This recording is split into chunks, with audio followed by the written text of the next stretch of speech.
welcome back. Now, we're going to have a very interesting conversation this morning, and I think it's an important conversation for us to have because we live in a country where, look, I don't know how your Ekrasi was like. Ekrasi?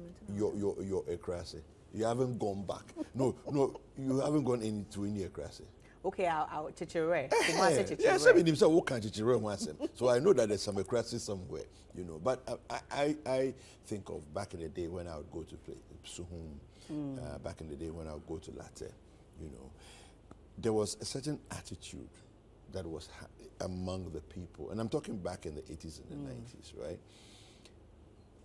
The grounds are always swept. Gutters are always clean. And they are cleaned not by special cleaners. No. It's baby, what's a your community where you live, will do it. You'd have to clean because it's your place, you're overboard, right? Now, what's happening now is that a lot of people just indiscriminately discard rubbish everywhere. In fact, sometimes what they do is that they use the opportunity when the rains fall to actually go into the house, take their baller that they have been keeping in the house because they don't want to pay Zoomline and other baller people. Then they will come and pour the baller into the gutter and let's say that rain. This one, they don't say rain, go away. They say rain, come again, come and wash our baller away. That is what we do.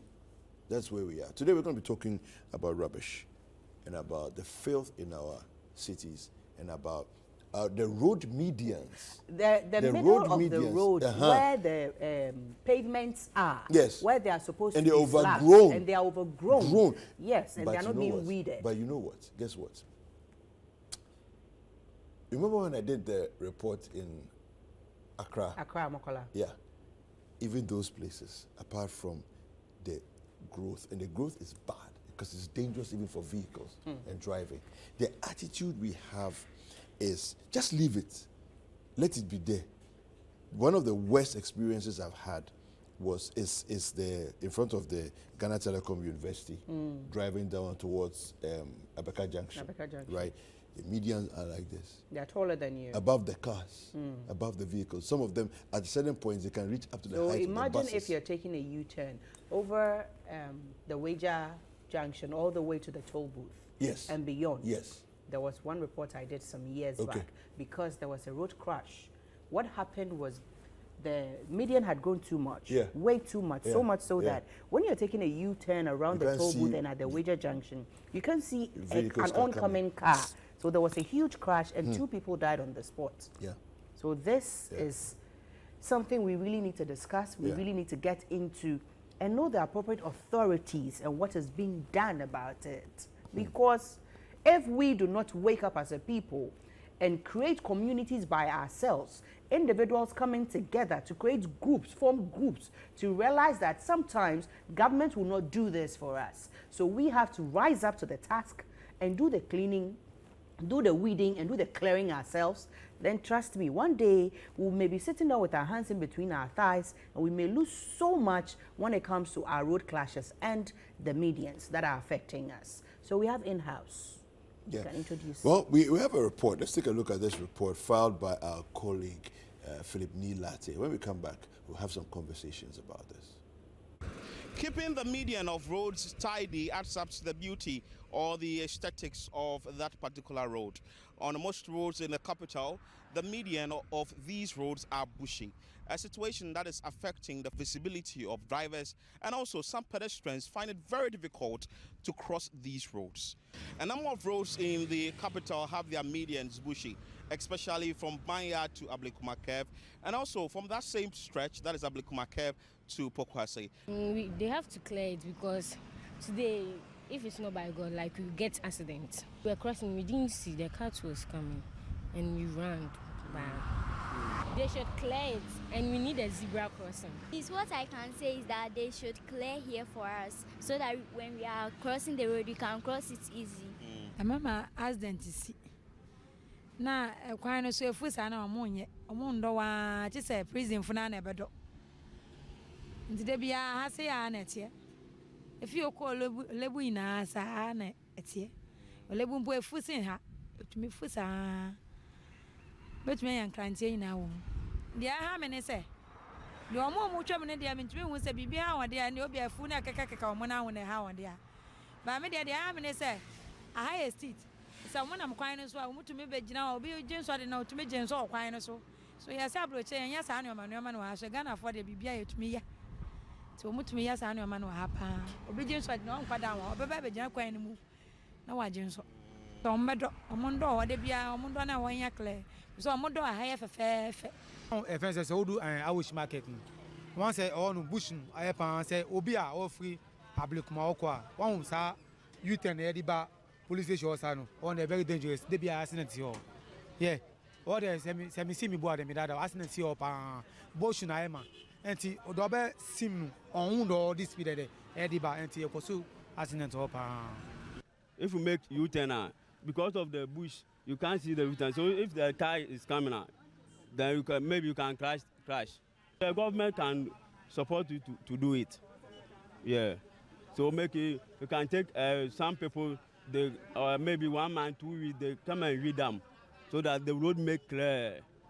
The founder of Bus Stop Boys, a non-governmental agency organization in charge of sanitation, Hini Kojosafo, has stated that the onus lies on citizens to support the government or the various authorities in clearing the bushy median. The beauty of a town is not seen in the areas, but the general view of the man who applies the road. So if we can push a lot more into beautification of our towns, specifically for just the medians like we are talking about, we can make sure that always those places are on level, on a smooth level. Even if you are not even putting up plants or trees or whatever, we should make sure they are always on a certain level. Because I believe when you go to specifically this Pokwasi Ablekuma road, for instance, it gets to a point where if the driver doesn't take too much caution, he or she might end up knocking somebody down. Why? Because the medians have overgrown their space and now they are blocking pedestrians and even drivers from seeing what is happening around. Our message is not targeting at politicians or leadership. We are looking at talking to the Ghanaian who is always at the mercy of diseases, who is always begging Nadmo for a mattress to sleep on. That wake up, my brother, let's distill your gutters first. It is the only reason why the water is coming into your room. So if you wake up and you wake another person's up, we end up creating a certain serene environment for ourselves, with or without leadership. So I will not say failed because I don't know what goes into their work. All right. So with or without leadership? Yeah. You see, here's the thing. What Ohimba didn't say in the video was that what Bus Stop Boys are doing themselves is leadership. Of course. Because if the district assemblies, whose responsibility it is, are reneging on their duties and their work that they are being paid for every month, they won't get up and do the work. And somebody else who receives no pay for this, that person is showing leadership. Leader is not appointment. Leadership is influence. And so today, let's introduce to you, we have Heneba Kojosafo. He's the founder of Bus Stop Boys. He's joined us in the studio. Heneba, how are you? Well, thank you, sir. Yeah? It's good to have you here. Yes, sir. Thank you. Right. You're welcome. Now, thank you. This whole Bus Stop Boys, you just wake up one day and the revelation hits you that we should do Bus Stop Boys. What happened? How did they come about? Well, it all started from, I love going to the beach. But anytime I get to the beach, I see that there's too much debris in the beach where I'm supposed to enjoy the breeze. So I was looking at how do we solve this problem from the roots. Okay. And a lot of thoughts came into my mind, like going into beach cleaning. But I realized that beach cleaning is not an end solution because largely the communities are dirty. And when it rains, it washes the dirt into our beaches. So with inspiration from my grandfather, who happens to be Apostle Dr. Engineer Kojosafo, who consistently tells me that service to mankind is service to God. I was looking at a way that we can also, not just cleaning, but just raise everybody's awareness to the realization that, yes, whether you blame our government or not, the problem you are facing, the heavy part of it. So why don't you rise up and let's fix the problems ourselves? Right. And that is what we started with the Bus Stop Boys, and God being so good. Wow. So the name Bus Stop Boys, why did you choose that name? Because the key point of our activities is trying to send a message, and we are looking at a name that resonates with everybody. And by large, whether rich or poor, everybody has been to a bus stop before. That's true. So when we say bus stop boys, we are talking about trying to create a serene environment for all ourselves. Then the big man in the Benz also feels what we are saying, because in the end, if the roads are flooded to a point you cannot drive your vehicle, or even to a point where you end up destroying your vehicle. So this is a message we are trying to send across to everybody. Even if you cannot get into the gutters, try and support young people in your community. Let them do it, because in the end, when they do their rankings and they say Ghana is dirty, they are not referring to Dima, Ghana at large. So whether it's Legon or Trasako, we are all dirty. Wow. Kojo, talking about unity, talking about support, it's an NGO, and I know how NGOs work. How are you able to get financing, get equipment? Because definitely, if you're clearing the median, for instance, you surely need hose, cutlasses, rakes, and all the wheelbarrows and the rest. How are you able to get sourcing and resources? Well, we started with our own money, buying our tools and replacing them as and when they spoil. But then, going forward, especially the Ghanaians in the diaspora, I've seen the need for what people, Ghanaians themselves, to get involved in these activities. So some of them, by large, do support us, buy rakes. There's one peculiar woman who is called Nanaya. She is in some West Painters. Anytime we are going on location, she bought our 14 Wellington boots for us. And then consistently she's keep replacing our tools anytime they go bad. So I would say as at now, Ghanaians are giving us their support, and then we are also doing it. When you go into the communities, definitely the locals, do they join you beautifully? Maybe let's say the first of every month is supposed to be a cleaning month where we are cleaning our entire communities. Do the communities join you, or they stand back and watch you? Initially, a lot of them will stay back and watch, because they were thinking we are from either the assembly or government is paying us to do it. But when we try to speak to one or two people and tell them that yes, we are not anywhere close to this environment, but we feel like it's enough of complaints and saying vehicles are knocking us down, especially with Ablekuma Road. We've worked there before. There was one guy called Samuel White. He is into road safety, who spoke to us and said, taking a U-turn around the place is very bad. So we collaborated with him, and then some of the community also came to help, and then we get it done. How about the local governments? Have they ever approached you and decided to help with all that you are doing? No, nothing from local government. Since you started, how many years now? Officially coming on social media, this is the July will be our 1 year, but off social media, this is 11th month. Bless you. Yeah, we have joining us on the line the head of communications with the National Road Safety Authority, Pearl GC. Good morning. How are you? I'm fine. Good. Thank you for joining us on Breakfast Daily this morning. Thank you very much. But the name is Pearl Kakekla. All right. Thank you very much, Pearl, for joining us. So the situation on our roads, generally speaking, the medians and what we find in terms of overgrown medians and all of that, whose responsibility is it to clear those medians? All right, thank you very much for the opportunity to listen to your cherished viewers and listeners.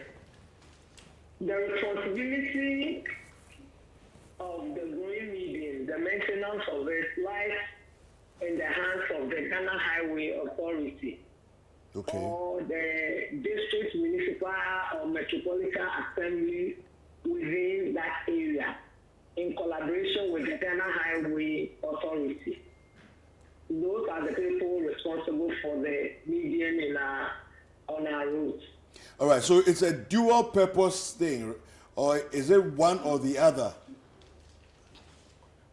Yeah, it's a dual purpose thing. We, as the National Road Safety Authority, who are responsible for the reduction of crashes in Ghana, have an oversight responsibility, monitor and report back, or give a compliance notice to the responsible agency to maintain it. That is what we do.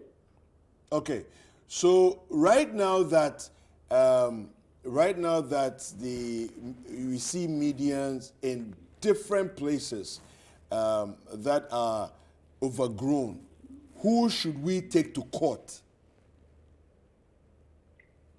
The Ghana Highway Authority, they have that oversight responsibility. Yes, when our road safety inspectors go around the country and get reports of such, we engage the Ghana Highway Authority to engage the different assemblies. The assemblies have engineers there, they have the road agencies there, and so we engage them to liaise with them and then do justice to it so that it will stop posing a threat to road safety.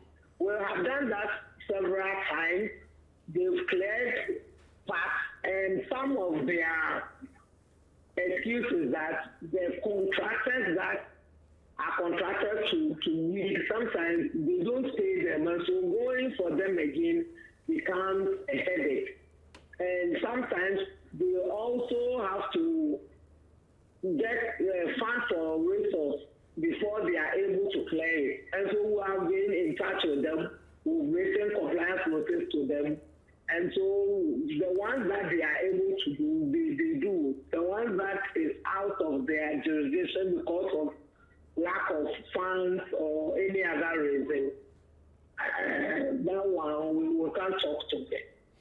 Okay, so let me ask you, what does the National Road Safety Authority make of the intervention by this group called the Bus Stop Boys? Excuse me, come again. So have you heard of the Bus Stop Boys at the National Safety Authority, Road Safety Authority? I can't hear your question well. I'm asking, have you heard of the Bus Stop Boys from at the? Yeah. What do you make of what do you make of their intervention, going around different places, desilting gutters and clearing medians? Yeah, personally, I've heard of them. I've monitored them. It's a good work that they are doing.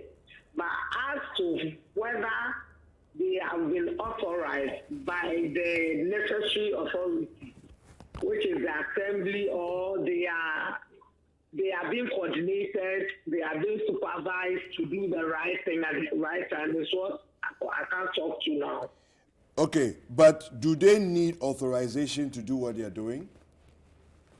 Some of the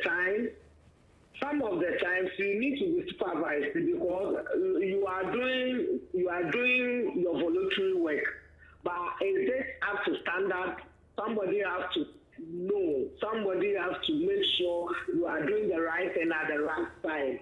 And so every work concerning road safety is a coordinated work. You just can't do it out of the blue. So I think the must be coordinated. But I find it interesting you should say that, because would we rather leave the places in the state in which they are than to get volunteers who willingly, without receiving any salary or remuneration for clearing gutters and weeding medians? What measurements or how properly should a median be cleared that they need supervision to clear a median? Thank you very much. We can see, to answer that, there are a lot of volunteers who are into road safety doing one project or the other. Yeah. They sometimes don't even know where to go to ask for authorization or to be coordinated. But immediately we see them, they are under our domain or jurisdiction. We contact them, they come, we sit down, we talk, and then they are free to do. And so it is a good work, a human job that they are doing, but not to violate any law. I think they need to be coordinated. Meanwhile, the median is not under National Road Safety Authority's jurisdiction. And so the Ghana Highway Authority and the district assemblies, they have to come together and in a way of motivation, coordination, and encourage them to do more. All right. All right. Pearl, talking about they being or coordinating, doing the right thing, and since you stated that you have heard about them, have they ever been invited to maybe the road safety authority, highway authority, or the local government? Have they ever been invited and spoken to and given directions or directives as to how and where to do the right thing and at the right time? Yeah, our planning and programs department, we have been inviting voluntary organizations, individuals, NGOs, and then we do discussion with them to coordinate the activity. I know their own is also in the pipeline. I don't know, I can't talk for Ghana Highway and the local assemblies, but this is what we are doing. I don't know whether the Ghana Highway Authority or the other people have also invited them yet. Right. Okay. Thank you very much for speaking to us this morning. Pearl Adusu, Sector Cloud, we are grateful for your time. Welcome, and thank you for inviting me. All right. So, and further regarding this issue, what do you find are the attitudes of people generally when they encounter you? Well, generally, Ghanaians are, I should say, they are very appreciative of the fact that we have taken it upon ourselves to do, what's supposed to be done by all of us. I am key on the fact that we, the citizens, have to wake up to the core because, for example, let's say, because we live in somewhere, because we live in an area that keeps flooding year in and out. Regardless of how many times you are calling on who to come and give you help, the situation keep happening year in and out. And it's happening to you. And then the best you can get as a help is a student mattress. So why sit down for somebody to give you student mattress year in and out when you can just rise up and solve the problem from the root and save yourself? So by and large, Ghanaians are, of course, I should say they are getting to the fact that yes, we have to revisit the 90s where that spirit of Ghanaian is in us, where we can go on the street and fix problems, because that is what makes us Ghanaian, aside from having a passport. Yeah. So I watch a lot of your videos, and I watched. Let me just give you two different ones that I've seen. There was one where you were cleaning gutters and doing what you do, and then after you had done a portion, the next time, before you realized, some people who had been paid from one of the district assemblies or something had come to clear up the rest of the work that you were doing. It's like you're working today, the day has ended, you haven't finished, you are coming back tomorrow to come and continue. By the time you came, other people have come and they were clearing the rest of what it was you started. Tell us a bit about that incident. And that was specifically at Kramo. Okay. The situation at Kramo, we realized that the gutters are blocked to the point that the weeds are comfortably growing beyond even the length of the gutters. So we started from where there's this coconut cellar. Okay. If you are coming, before you curve and get to the bus stop proper, there's a coconut cellar there. That's where we started. Okay. So we distilled from that place before you hit the Madina Shashi Road. That's about 90% of the job was done by us. So one day, before that, we were contacted by the then Honorable Henry Korte, who said he is very happy about what we are doing as well and is ready to support us. So she gave us one woman, Madam, I've forgotten her name, but the madam specifically says anytime we are going to a location, we should just send her a video so that she will inform the assembly in charge so that they give us logistics to get a job done. So when we were going for the second time, we informed her, and then she connected myself. I went to Ayawaso West Overgrown Assembly, sat with one guy who happens to be in charge of the environment. I specifically said, we are not interested in money. That's why, by and large, we don't want to bother you people by saying give us A or B. But once it's a recommendation from higher authority, we just need something to carry the trash. And then cones. Then we don't have cones, so cones to restrict traffic and stuff. And then it was a nice conversation. So the day came by. We went there as early as 7 a.m. We did what we have to do until we are tired. I started calling him. I called him first in the morning, and then he said, okay, they are coming. And then up until 2:30, it was all stories. They are not getting fuel and stuff. So the conclusion was we should leave everything there, and they will come and handle it. And then we left. So it was done, I think, on Monday. On Wednesday, we went back to check what was happening, and then we saw one man from Zoom Lion and 2 guys. And according to them, they are using wheelbarrow to transport it from the pavement to the opposite side. This is the silt that you had brought out. To the opposite side, together with the trash, to fill the place is kind of eroded. Yeah. So to fill the place, and I was like, no, this is bad, because in the end, we know how difficult it is doing this, and you doing this simply means that in the next 2-3 days, the rubbish everything will wash back. Yeah.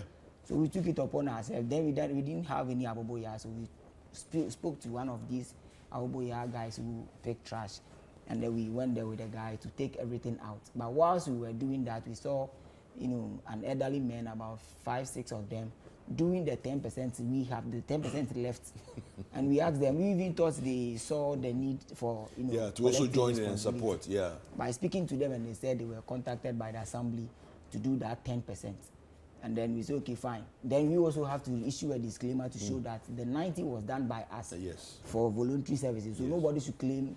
That or the whole stretch was done by them, and then we did a video on that, and later on they were like, we are, tarnishing their name, or we are not. So no, because we don't want that. That's why we didn't come to you in the first place. But if you are interested in giving 10% of our hassle to somebody for a contract, then we must also come out and speak to the fact. Absolutely. And as I'm speaking to you, the 10% they did, the sand and the trash is on the pavement as at now we are speaking. It's been over how many months? Because it was last year.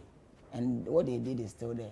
Wow. Kojo, you see all these roadblocks you meet, all these people blocking you, maybe it's because they feel you are doing this by yourself and you are not protected in any way or form by government or by any documentation. Have you ever petitioned, like Pearl was saying, have you ever petitioned maybe the local government so you can have their support, maybe even the RSA or the Ghana Highway Authority, so that maybe if you may even wear a gear that has the name behind it, and then maybe alongside bus stop boys, so they know you're working hand in hand, so you will not be getting all of these roadblocks?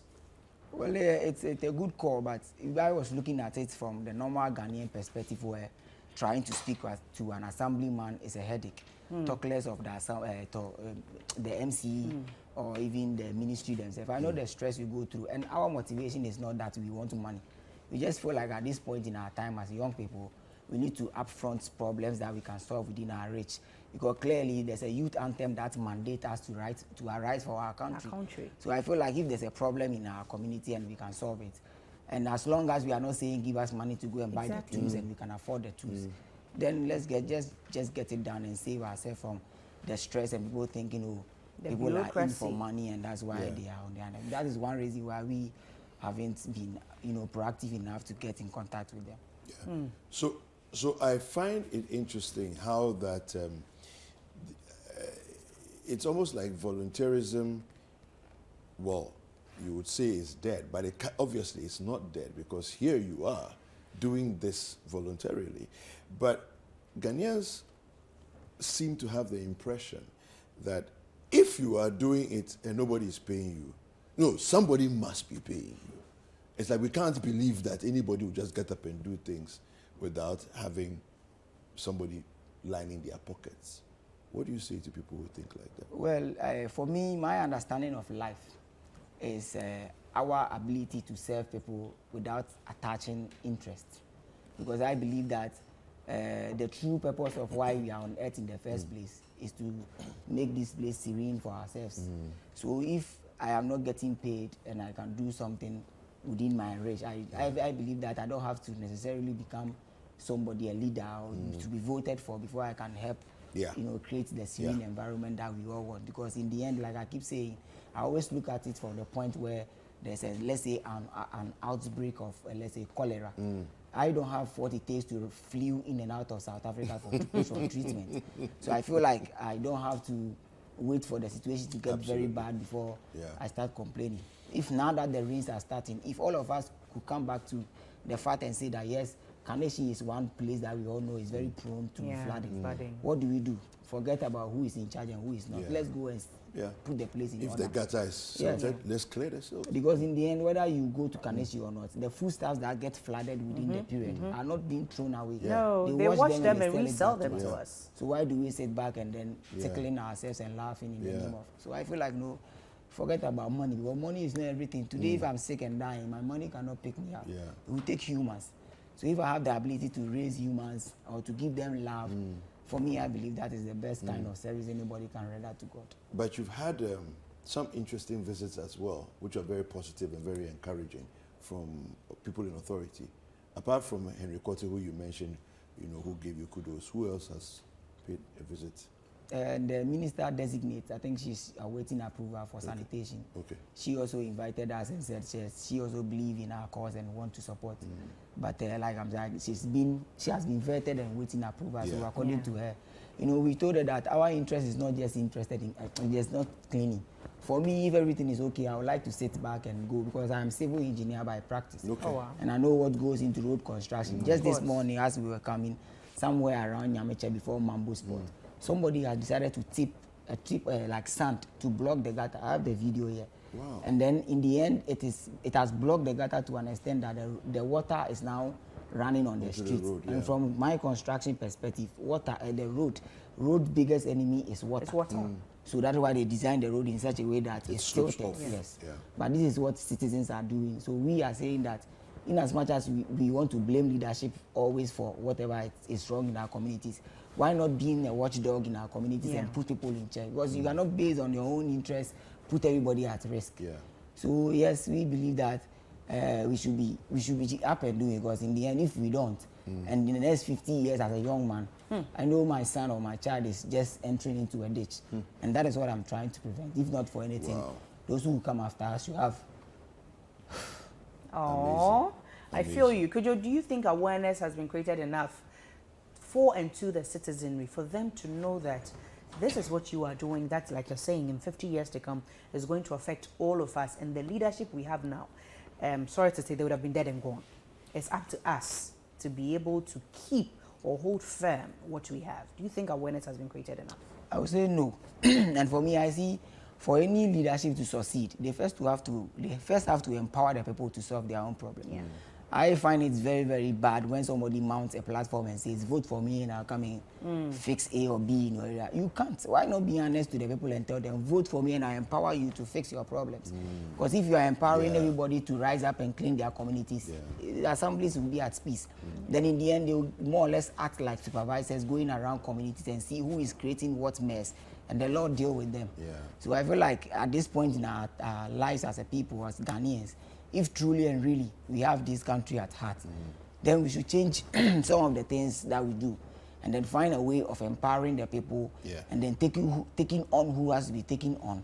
And then in the end, because Ghanaians by far are afraid of authorities. And if you should get, if you should go back in the town council, the town council era, I believe a lot of the things, Nima will not be Nima anymore. No. Let's go back to the town council era where people go there and make sure if you are creating a certain mess, they take it on.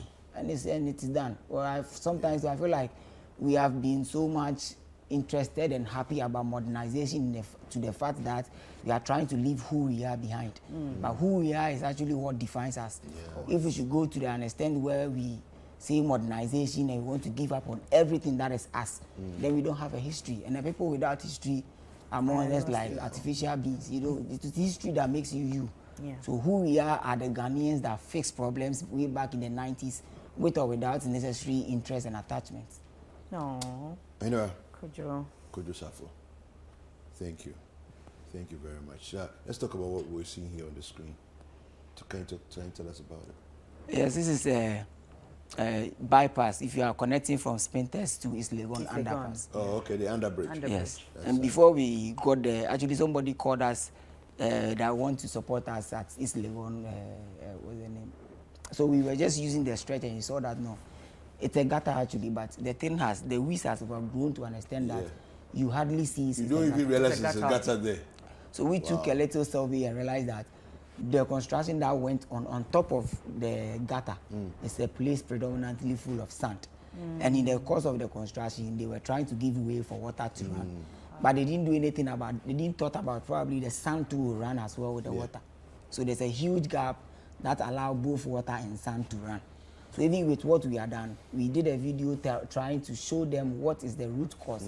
Until they find a way of stopping the sand. This will never stop. We have done what we have to do. But in the next 2-3 months, it will fill up again. And we've done twice the whole stretch. When you are going inside this lagoon and then out to Spinters, we've done both sides of the road. And it hasn't been easy. Personally, I want to applaud the Ghanaian youth who are rising up to the fact that because these guys are coming around and I don't have any money to give them. Yes, when somebody gives us money whilst working, we share. But I believe nobody I actually saw a video of you counting the money and sharing to everybody who will get 100. Yes. You know, because everybody inside bus stop, boys, it's not like people walking on the street and are hungry. There are immigration officers, there are police officers, there are nurses, midwives, everybody coming by. Like the least I should say is a student. So these are Ghanaians that I know. If with just a little bit of motivation and pushing the spirits back into the people to know that yes, being a Ghanaian goes beyond having a passport, then leadership can be at peace and the people will solve the problem for them. And I think that will even make your era of leadership the best. Fantastic. Are contractors doing enough survey to know that these, like you're saying, the gutter as per the construction and the sand around that side was able to cover the gutters? Are they doing enough survey to know that this area, if you are doing this type of construction, you should know what demarcates what, so you would not affect what has already been built, thereby giving a blockage or creating a blockage, water, silt, sand and all that entering other things? And is it because of your background as a civil engineer and in construction that you are able to decipher where there has been a problem and you are able to help easily? Well, I would say they are not, because from our activities in the past 1 year, we can say with authority that yes, about 60% of our gutters are choked with sand. And to understand that some of them, you don't even realize there's a gutter there because the sand is at a level where you can even move around with your vehicle. And it's not because I have engineering background, because everybody that want to know why things are happening and why we are complaining yearly in and out can just go around and by just visually taking a glance, you see that yes, indeed, this is why this is happening and this is why that is happening. Specifically for this underpass Spinters I'm talking about, if you go under the big tunnel, the whole place is blocked. It's just about less than 10 inches for the whole drain to be completely blocked. Wow. So if you get to that point, then they are either going to block, stop and then find a way of reconstructing the road or something. Another money waste. And in as much as we keep saying we don't have money, if we can just go back to sustainable development where we pay key attention to things before they finally get out of hand, then it's fine. I was talking about the medians, for instance. These barricades, what's the name, the specific name? The metallic that they use to prevent other vehicles from crossing. A lot of them has broken down. A lot. And I feel like if there is indeed sustainability, or whoever is in charge at a little bit of love to his job and not only the money. Right? Yes, crash barrier. Then of course, before even just a boat getting out, we can just get a fresh boat and replace it before the whole thing goes out. So I think we should just love the country. We should just love the country dearly, because even if you stay in the US all your life, when you die, they'll come and bury you in the field. Because this is home. This is home. Yeah. Heneba Kojosafo. Thank you.